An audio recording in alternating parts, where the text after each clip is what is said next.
It's Xrilion, back with another Forgotten Realms draft. This is the second one.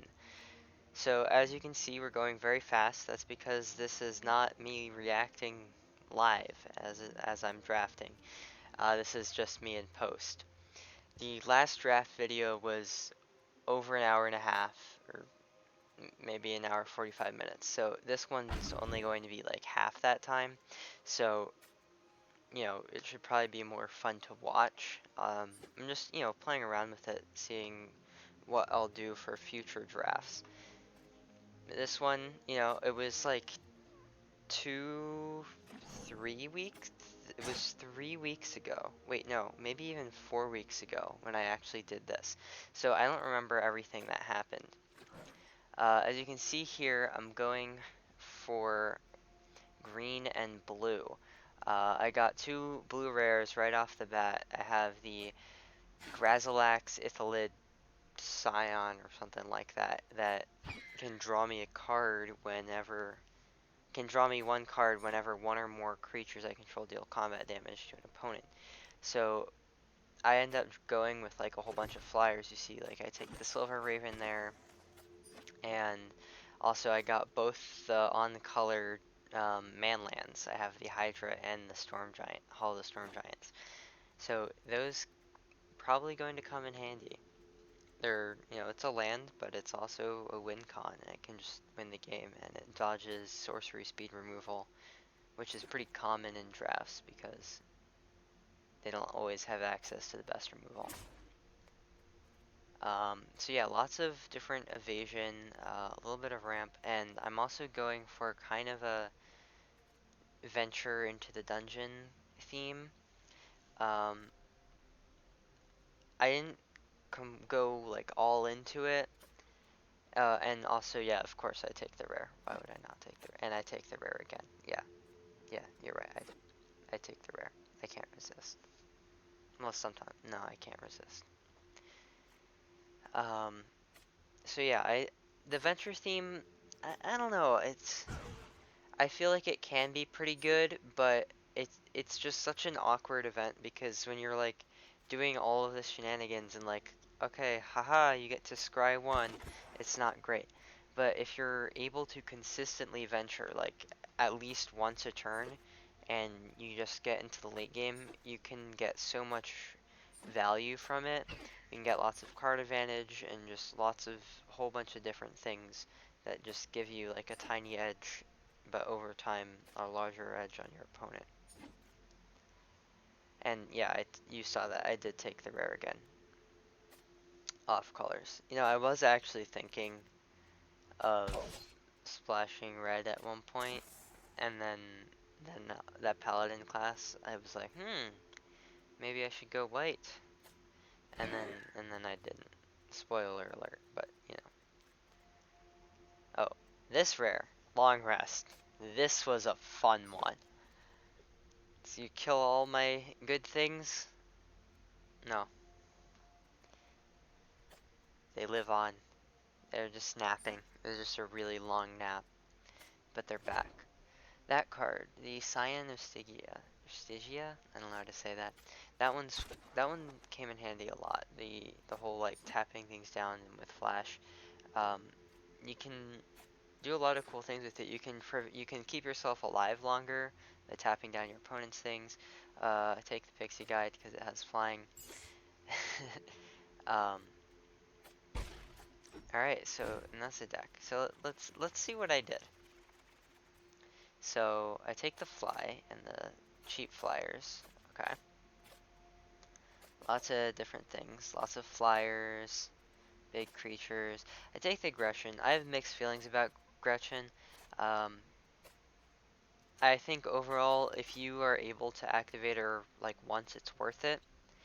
On the other hand, I believe, what is she, a 0-4? Yeah, that's actually really good stats in this format, in my opinion, because everything is like kind of, I don't know, they kind of just have like strange stats in it just seems like weird. Like there's two 2/5s here. Like the air elemental's a 2/5 and everything's a 2/5. And then there's a whole bunch of one drops that are kind of, or like not one drops, but like cheaper creatures that are aggressively statted. So I find that Gretchen's a really good blocker. And then if you do eventually get to draw a card with her, then, you know, she pays for herself, or she replaces herself, and that's good enough.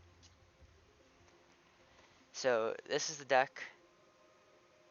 A lot of card draw. I really like Owlbear, just trample 4/4, draw a card.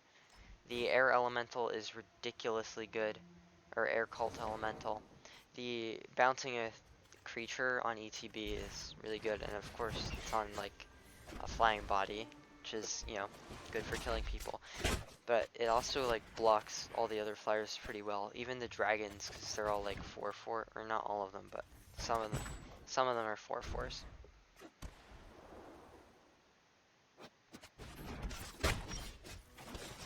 Sorry, water break. Alright, so let's see. This game's starting out pretty slow. We're both on defense because there are no favorable attacks, except for that hawk, which is pretty annoying. So I'm gonna go for Dungeon the Mad Mage. That one's my personal favorite, just because the quote-unquote ultimate, the Mad Wizard's Lair, is that, like, I like doing that one. It's pretty fun. I've noticed that a lot of people go for the one in the middle, the mines. It's the fastest one. It's like the shortest, so you get all of the benefit from completing a dungeon like really early. You could even speedrun that faster with the third one, but you would need to like sacrifice things, and you end up losing card advantage. You can do quite a bit of damage to your opponent, so it's good for closing out the game, but it's not like a... That's usually not how the games work. They're more like this, kind of grindy, stally, waiting for an advantage. Alright, so I just activate the Gretchen, draw a card. It's not gonna land, which is kind of what I wanted. I have a 4/5, so I can safely attack. Although he can't, my opponent has the monk there, so he can start tapping down my things, so he can also attack. And what's interesting about that is it also has vigilance. I think it's a pretty cool card. Tappers are generally really good in limited because it's kind of like it only ever affects one creature at a time, but it's kind of like a renewable removal spell, because you can tap things down in the early game, right? And then your opponent plays something bigger, and then you can tap that down. And you can also do fancy tricks like tapping something on their turn and then tapping something on your turn, so then they have two things down and you can just beat them up with your bigger creatures. So I'm not a huge fan of my opponent having that out.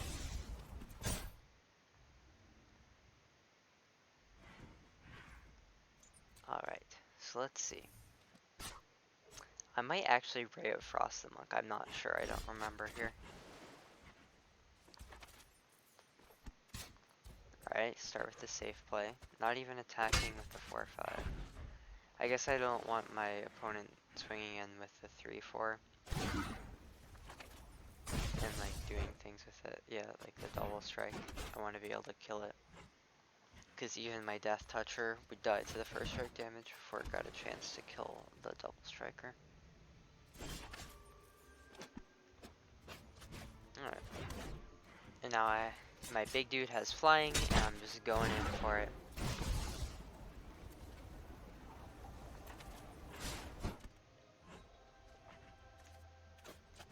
Alright. Again, so now you can see like the venture is going in pretty strong. I've got the fly on, so I can start going deeper every turn. And then I got the little Windrake with upsides there. The tiefling on the far right. That's pretty good, because it'll, one, increase my damage, but probably more importantly, it had that ETB value of going deeper into the dungeon. So I'm going to be completing that relatively soon, and then have a lot of card advantage.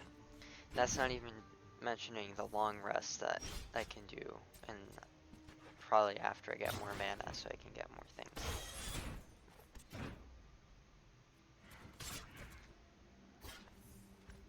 Happily make that trade.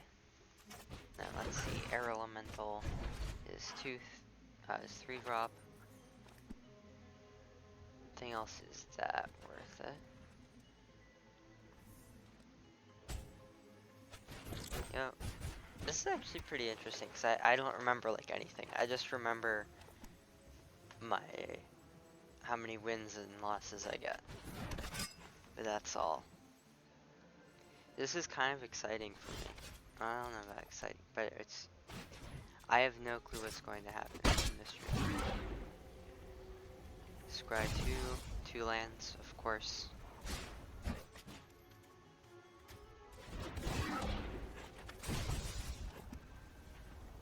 So let's see. Tap things down. Ooh, nat 20. That's sweet. Doesn't matter on this card though.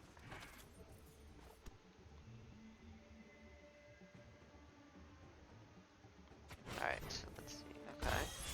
So they deal with that, turn into a gold. I really like that card.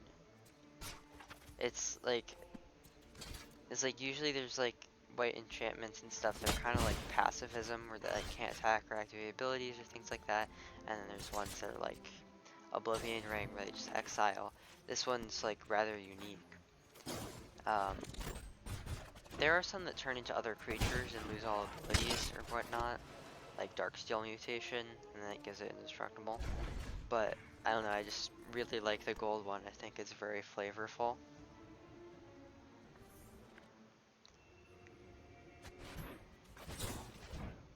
Alright, adios to your Pegasus. I will be killing you with a Silver Reef next turn.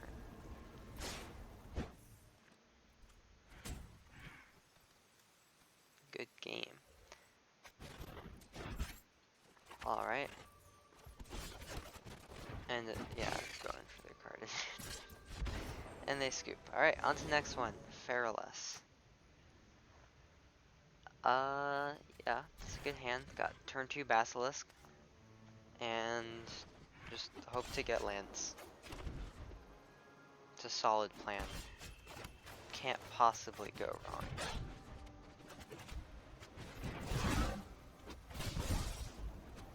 Okay, that's unfortunate. And yay, never didn't have it.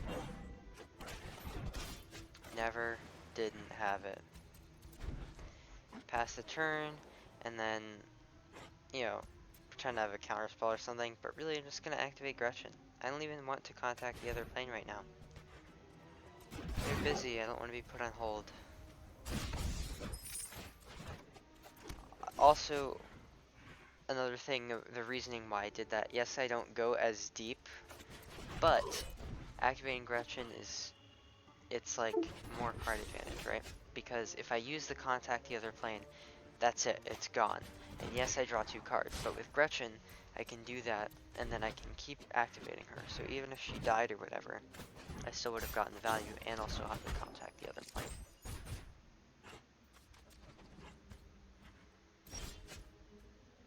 Alright, so this Planner Ally is pretty annoying. It's a very big creature, and I just don't really want to deal with it. Part of the problem with this deck is how little removal there was. Green actually has some decent things. I don't remember any of their names, of course, because I haven't drafted too much of this set. But it's a lot of, you know, like the pseudo fights where you like deal damage with power or whatnot. I didn't get any of them. I just got the Tapper Scions and this Air Elemental, or Air Cult Elemental. So it made dealing with things kind of difficult. On the other hand, I had Flyer, so for the most part I was able to kind of bypass that. Of course, it's hard to bypass, you know, a 3/3 and a 4/4 Flyer. But, you know, I can work around it, I think. I have no idea. But this is actually kind of looking fine. Venturing into the dungeon or whatnot, but so am I. Because I drew a removal spell. Never did have it. It's better to be lucky than good. And then I kill him eventually, probably. I think. Yeah. There's no way I lose this one.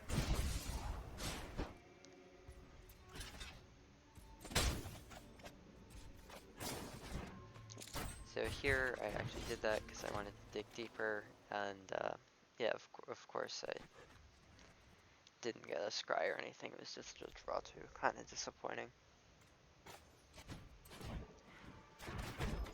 On the other hand, I'm still in a really good position. He's forced to block here, and I can even block with Gretchen, activate her, and then next turn I even have the layer of the Hydra if I want to.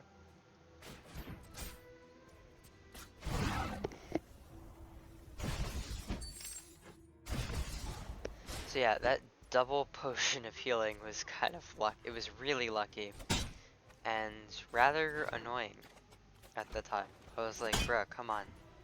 How'd you get that? It's like he's just gonna gain all the life again. But of course, layer of Hydra. I think it kills him perfectly. Or no, it's probably a lot more. Yeah, it goes at 10. More than 10 damage. Alright, next game. Fighting against Koenig. So I don't have any blue, but you know, I'll just draw it, you know, like that. Boom.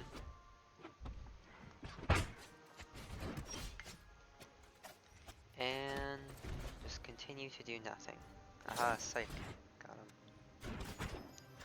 Tap that down.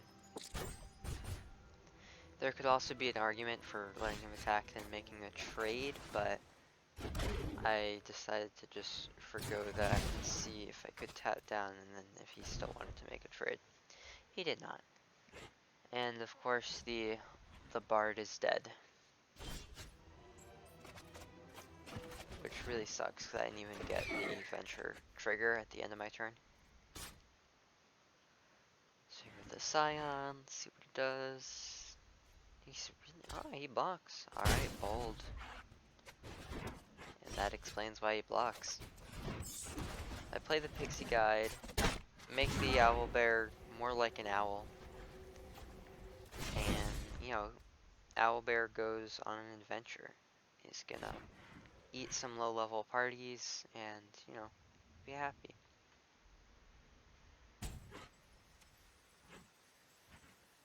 Alright, let's see. Timer stalling. That's what it looks like. Either that or just very intense thinking. Alright. Okay, yeah. I'm guessing, yeah, I have no idea. I'm just gonna attack him with a giant, see what he does. Probably nothing. No idea what he's doing.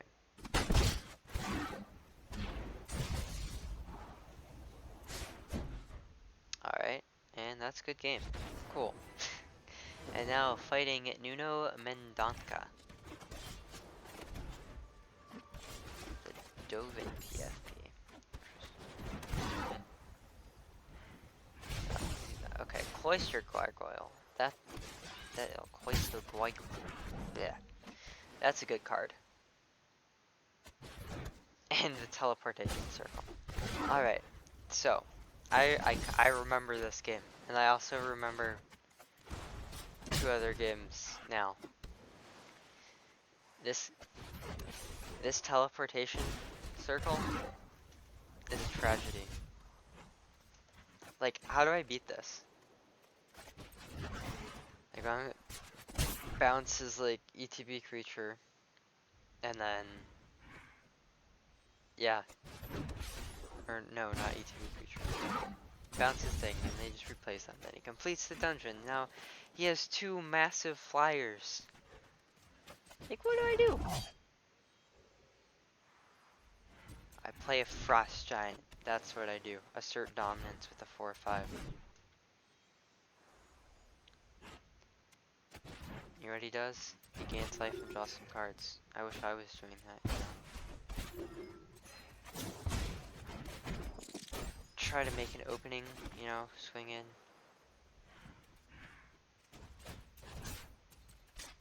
Boom, boom, boom. Get him down pretty low. And then he plays a blink dog. Now this blink dog is pretty annoying because they can just block things and then phase out. Yeah, and that's it. Boom. Ugh. But hey, it's fine. I have my Frost Giant. I have my Hall of the Storm Giants. Everything is fine. It's not fine. It's very much not fine. He has a blink dog and a teleportation circle. At this point, I mean, I was just really annoyed because like he can just block everything like forever and just gain life with this stupid Priest of Ancient Lore. And he plays a Displacer Beast. So now he's like venturing like 3 times a turn if he wants to. And then boom, another thing. Like, jeez. This guy needs to chill.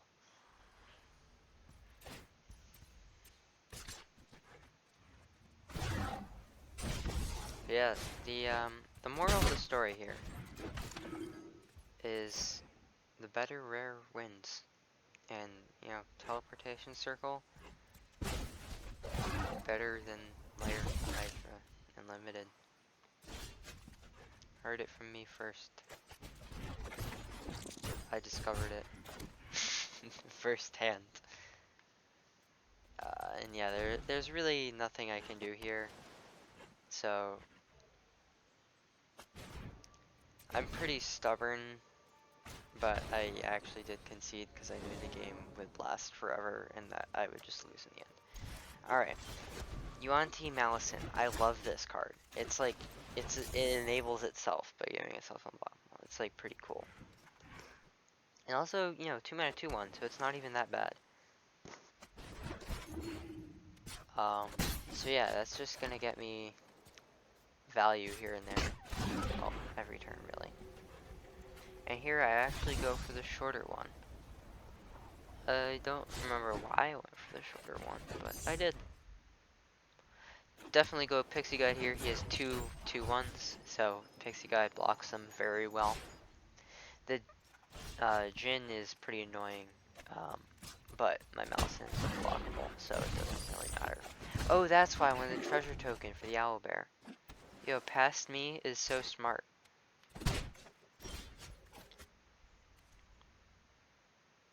Okay, so probably gonna Ray of Frost. Well, first I attack those 2. Interesting, going for the damage. So he double blocks the Owlbear. That's fine. I got a lot of value off of that card, so alright by me. So here, I'm really thinking about it, and I end up going with the Scion, because it's a temporary thing, and I don't want to like commit my Ray of Frost yet. Also, Ray of Frost doesn't tap unless it's like red or green or some like not blue color. Something like that. Not a fan of that card, Ray of Frost. But hey, it came in clutch several times, so I can't hate it too much. That's annoying, but I got the Gretchen, so it'll draw me cards too. Now this Hama's, you know, getting a lot of value as well. You know, I actually just realized that my opponent is the same 2 colors as my previous opponent, playing as Zorius. But, you know, his deck is not as good. No offense, it's just a Coombs. The other guy was just cracked.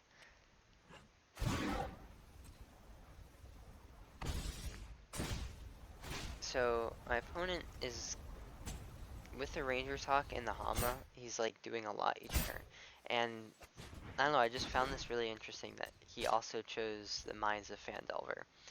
Because he seems like, I just don't get why people, I guess because it's faster, you get like, there's more good things. Like, if you go with the Mad Mage thing, like, you scry, like, a lot of the time. And I personally like scrying. I like to know what I'm going to get, and I also like being able to change, like, bad top decks. Just, like, 5 lands in a row or whatever. So, yeah, that's why I usually go with it. But now, Long Rest is going to be, I'm very confused for some reason, but, yeah, okay. For some reason, I thought I had more than 4 cards in my graveyard. I was like, why can't I do this? But then I figured it out.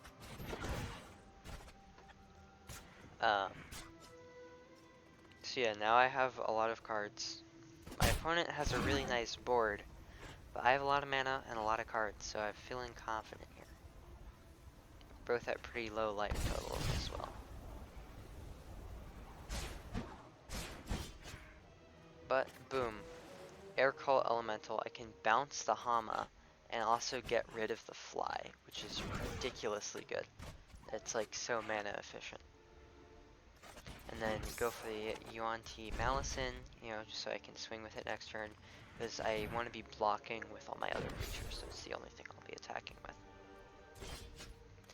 Here, you know, draw some more cards, like with the Owlbear and probably the Eccentric Apprentice. After I attack, of course. I'm such a genius. Well, past me is such a genius.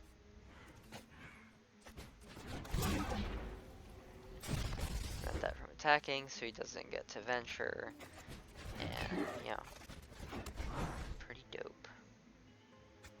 I've got the 2 contact other planes and the Gretchen. I'm like swimming in card advantage. And I've got a 3-turn clock with the Malison. So I might actually put the Fly on the Malison just so I can like venture twice per turn. Not sure if I do that. I do that. I am the same person, I swear. Okay. So that's nice. Exile top 2. Play them both with exactly enough mana. Do the triple scry. Setting up for the free spell later, you know, because the final thing you get to like draw 3 cards or like play one of them for free, something, yep. I know what all of these cards do, definitely. You know, it's kind of annoying because like I'm watching like the same exact footage that you're watching, so like I can't interact with it and like hover over the cards to see what they do, which is, you know, what I would be doing if I was doing this live. And, you know, I could know what the cards do for me and also show you guys. But you know, it's fine. I'll just kill him next turn with an unblockable flying snake ninja. I don't think it's ninja, but it looks like one. Don't judge me. And here again, bar the gate. He knows about it, but I don't really care. I just, you know, anything he does that would somehow prevent me from getting lethal, I'll counter it. And, you know, don't want him doing that either, so I'll just have it down. And then, that's game.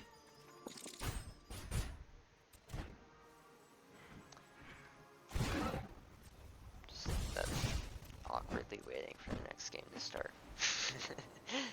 Alright, there we go. Okay, next up. Edelgal. So, yeah, let's go with Edelgal. Edelgal? So boom, aggressively stated creature, right there, called it, boom. Gretchen blocks it perfectly. So I go for the mine too. I'm like, kinda in this like, mine thing, seeing like why it's so great. Make the 1/1 because it blocks the 3/1 well. He plays a zombie ogre, so I don't really want things dying on his turn. So, you know, chumping and killing things that he attacks with is not, like, too ideal. Especially now that that thing has first strike, the Hobgoblin Captain, so that's pretty annoying.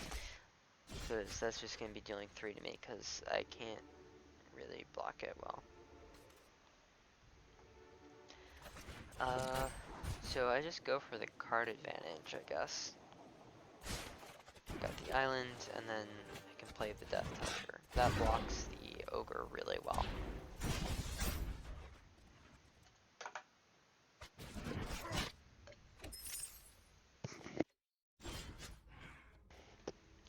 Alright, so here, let us see.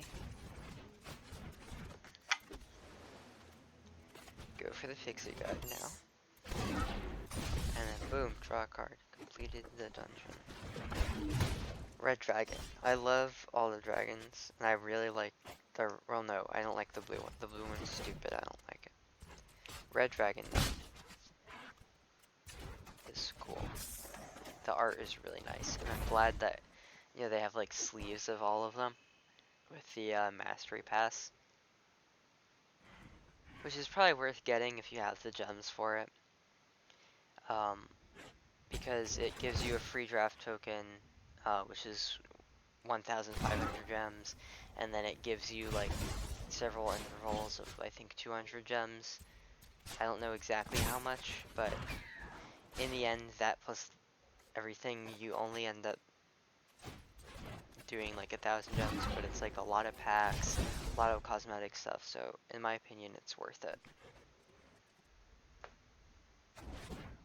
Arena Economy with Xander 101. Oh yeah, that, and never buy packs. Just like never do it, like with your coins or gems or anything. Always do drafts, even if you're not that great at drafting, because yes, like let's say you do if you're not great at drafting, I recommend the quick drafts, like the 5k coins, because with 5k coins you could get 5 packs, right? But with a draft, you're guaranteed 3 like actual packs, like 15 card packs, like paper ones, that will have a rare, 3 uncommons, whatever. So you get those and you draft them. So if you have good rares, you'll get 3 rares, right? And then you're going to get a consolation pack, so that's like your 4th rare. And then, you know, if you do well, you can keep doing it over and over again, because it gives you gems back if you win. And that's a good way to build up your collection. You'll get lots of commons and uncommons, some of which are even actually playable and constructed.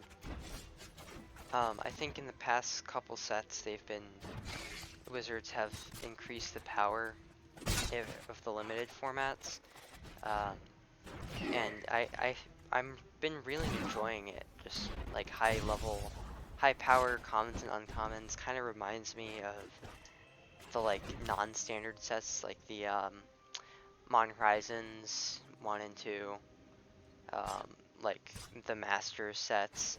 I mean, obviously the standard ones aren't anywhere near as powerful in the draft, but it's just like actually cool cards, you know what I mean? Anyway, back to the game. A bunch of things die. And opponent gets value from their other zombie ogre.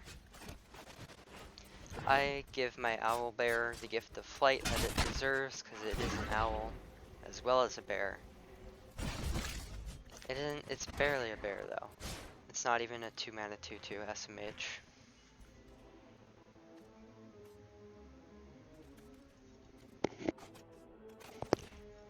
I mean, I know owl bears don't fly in D&D, but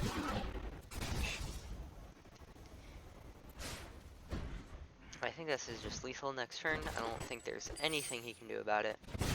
There's everything I have 6 power in the sky. Well, 9.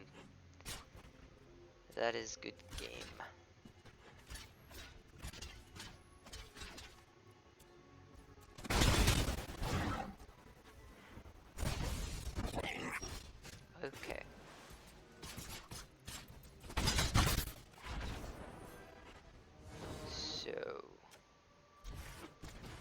Next up, Bacano.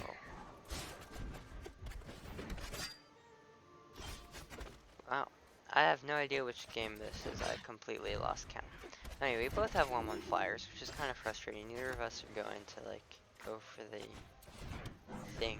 Go for the attack or whatever. I mean, for me, it's because, well, I'm not attacking because I want to hold back my Silver Raven because his Ranger's Hawk is better, so it's like a favorable trade for me if he attacks and I block. And then, but yeah, boom, I attack. Aha, Garage Nerd. Oh yeah, so Paladin class, another good white rare enchantment. Giving you any deja vu, anybody? You know, remind you of the other one, teleportation circle? No, no one? Doesn't come to mind? What came to mind to me? I was like, oh god, this is gonna be a second game where I just lose to a white enchantment, or white rare enchantment. And, well, you'll see what happens. No spoilers. Get fly, which is nice. Don't do it yet though, cause you know, want to save it for like the ward giant or an owl bear. That's like the best targets I have in this deck.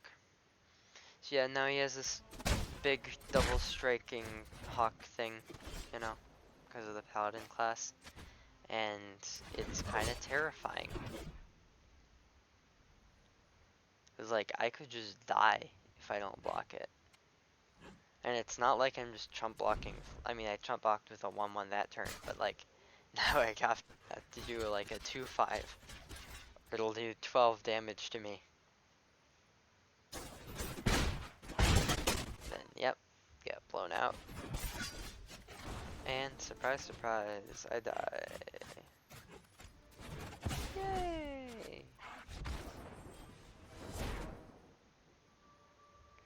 So yeah, I was kind of salty. I was really salty. Sand looks good, needs blue, I'll get it. Never mind, I'm mulligan. That was definitely smart, but I would have been tempted to keep that. This is all blue, no green whatsoever. My opponent would have no idea I was playing. Also, wait, their name is Jace, and they don't have a Jace PFP? Are you kidding me? This is an outrage. This is heresy.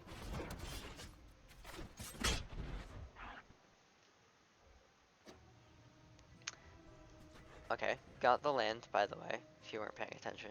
I also have the Find the Path, so that'll get double green for me, as well as, you know, ramping me. And of course I draw another land, because, you know, never didn't have it. So I believe, I don't know if it was this game, or like another game, but I should have put, I think I should have put the, wait, no, it was a different game. Yeah, I do it kind of correctly here. I found that it's generally better to put Find the Path on a forest than like a non-forest, because it only lets you tap for double green. Like, it doesn't, I mean, you can still tap for the original thing, but it's not like 1 plus another any color. It's just the land taps for double green as well. And so you can't do things like get a blue and a green, like if you put it on an island. So that's why I'd rather just have it on a forest.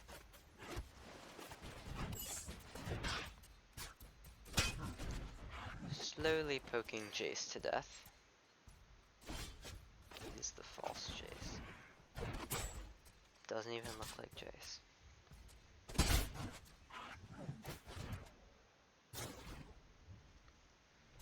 And that card, I don't like that card.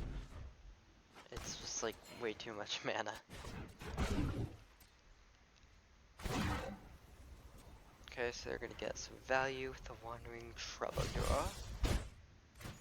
They go for the Tomb of Annihilation.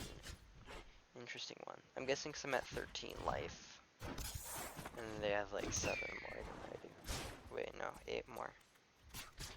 I can do math.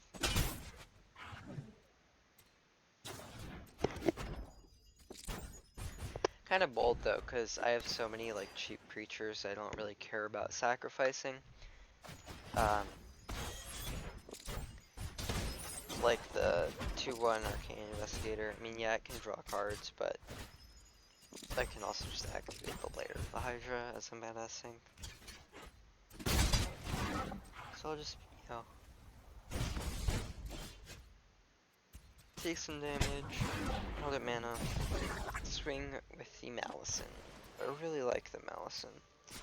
What's unfortunate about it though is they're not good in multiples, because then if you attack with multiple of them, they're no longer unblockable. So that's pretty awkward.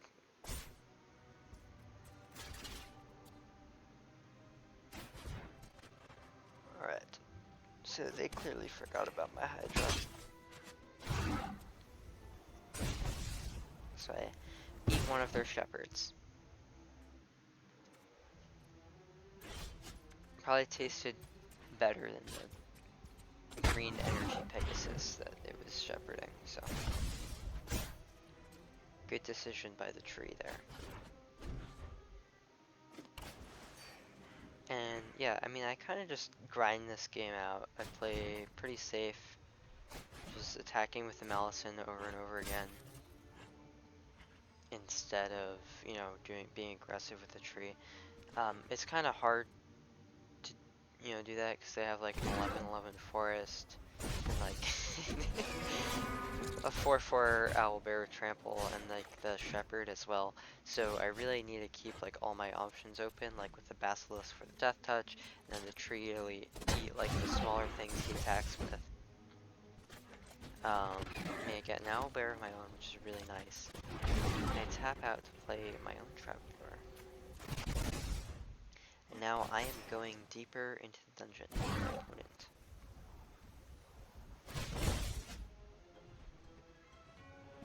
And this is amazing. So Air Cult, it does not say non-land permanent. It says creature, so I can bounce his forest, which is really cool. It's something that, like, if this was like an uncommon, it may have said like non-land permanent, which would have been worse in this situation, which I find that pretty funny. But yeah, and now damage, you know, swinging him with the flyers.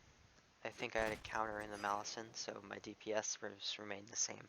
But I also have the Elemental, so I can start swinging with that.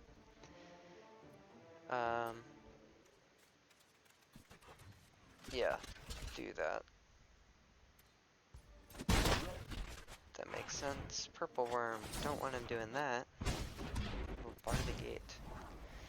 The rumble in this dungeon is, you know, already intense enough. I like the way it's currently going. Definitely want to keep the long rest in hand, and I wanted the Ray of Frost too, so I just took the damage, or loss of life. Long rest is just gonna get back like everything soon. You got like a counter spell in there, Allison. Oh, it's gonna be so great. I love this long rest. Wonder if it compensated for like my IRL sleep deprivation. I do that to myself. Not on purpose. Well, kind of on purpose. It's my fault. But I'm fine.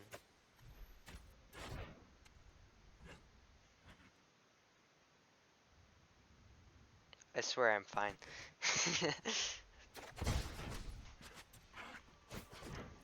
Alright, so...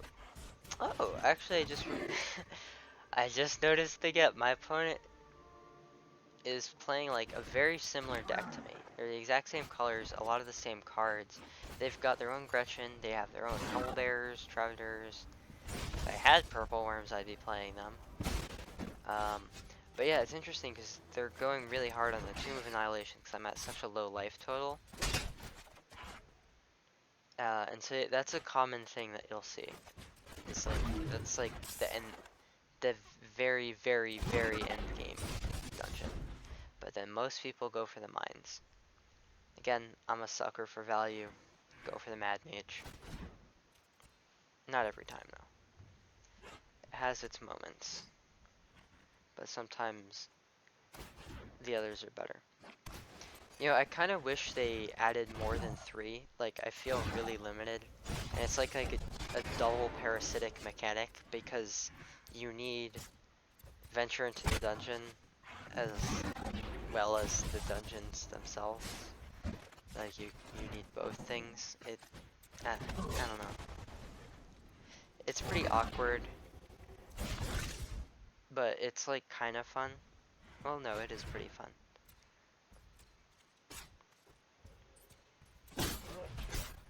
Guild Thief, very annoying. It's a fast clock. Oh, and then boom. Planeswalker. The game is over.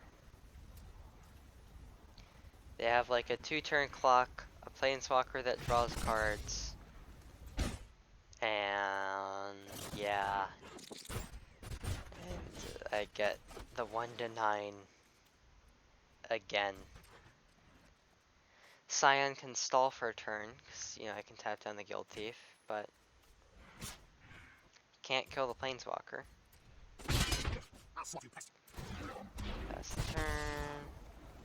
You know, those are all good cards, but they ain't gonna save me. And you meet in a tavern. Yay! And now I die. Haha. And yep. Bar the gate. Counters that. No longer contacting the Guild Thief. Just die to the unblockable damage. And that's pretty unfortunate. So, I went 5-3. That is the record, so that must have been game 8.